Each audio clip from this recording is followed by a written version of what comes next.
Excellencies, friends, while health risks are global and shared, the capacity to prepare, to prevent, and to respond to disease threats in time is often local and national. It is indeed national because health systems are national.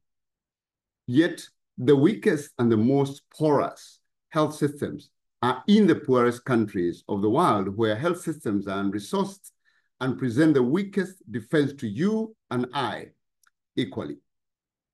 Africa is the continent with the most fragile national health systems, and where disease outbreaks are more likely to become global threats.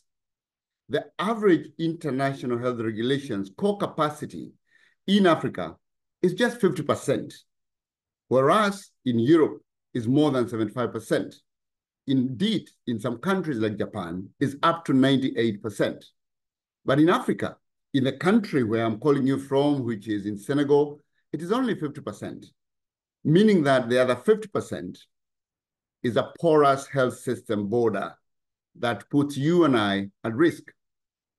We are grateful that 30% of the pandemic fund investments in the last round actually did come to Africa. But it's also clear that the world is as safe as the weakest link.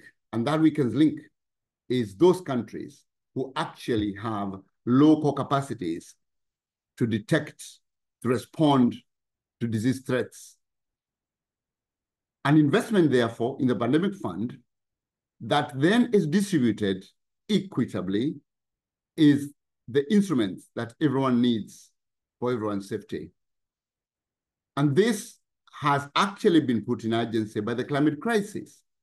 It makes these investments more critical and more urgent because disease threats are increasing every day, and the health systems are also at big risk of increased fragility.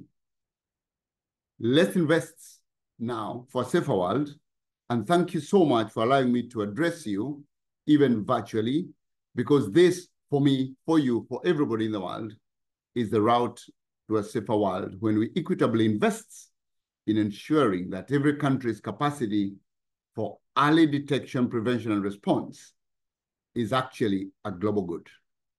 And thank you, and I look forward to the results of your engagement. My name is Dr. Githinji, and I'm Global CEO for Amref Health Africa, based in Nairobi. Thank you, and bye-bye.